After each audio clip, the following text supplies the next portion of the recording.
Welcome back, YouTube, to another money per hour grind series. So today's topic, we're going to be looking at grinding at Kratuga and showing you where this spot is located and how you can get into this spot. Going to be looking at the rotations and any mechanics, and then finally looking at the loot. So yeah, it's probably been a few years since I've been here, and since then they added the Marni realm, and they made the spot very efficient with Agris. And yeah, it's a pretty cool themed area with it being underground and a cave.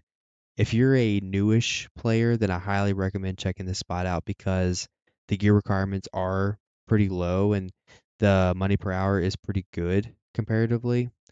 Also, before we get into the video, just a quick disclaimer, just like my other money per hour grind videos, but this video is geared towards a person who may be checking out the spot for the first time or maybe revisiting the spot like I did. So your money per hour may be a little less, which reflects into my numbers, but I will also talk about the potential average money per hour once you maybe get efficient at this spot. Also, I'm not perfect, so if I happen to leave anything out that you think is important for the spot, let me know down in the comments.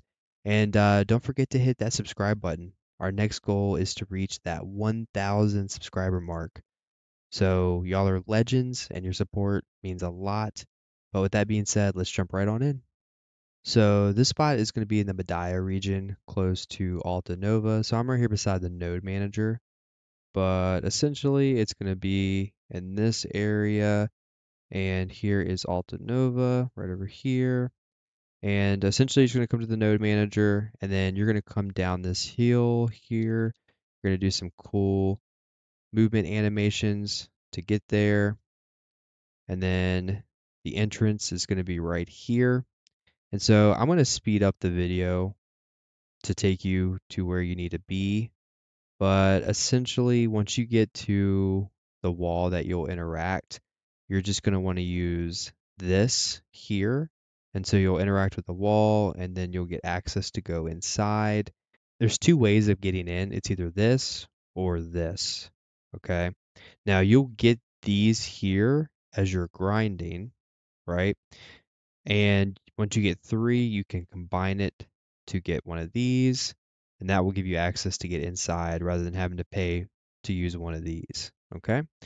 And in terms of your horse, if you don't have the flute, essentially you're going to probably want to just ride your horse down into the cave and just interact with the wall and then just bring your horse inside. If you have the flute, then you can just call the horse directly inside and you can just leave the horse outside so it's not attacked by the mobs. But I'm going to go ahead and speed up the video now.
All right, so once you make it here, there's really going to be just two rotations. You're going to have the main rotation, and then you're going to have the Marni realm rotation. And so you really just want to do the main rotation here. And if you can stay out of the Marni realm, which can be hard because every time I've been here, I feel like someone has been grinding. But if you do have to do the Marni realm, expect about 15 to 20,000 less trash loot. Uh, I'm gonna go ahead and show you both rotations. I'll show you the main rotation first and then the Marni realm rotation second.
So gear.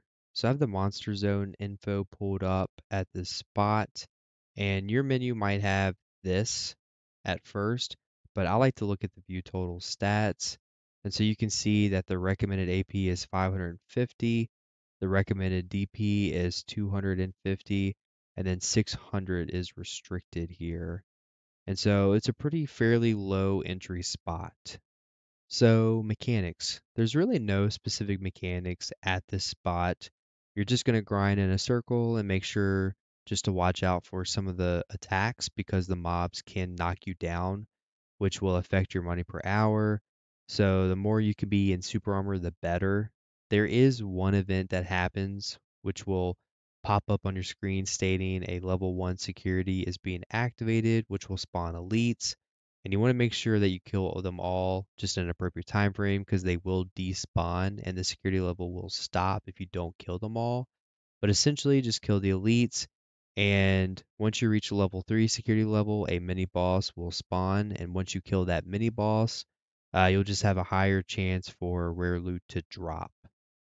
So buffs you may want to run to be more efficient at clearing can include a simple crom mill.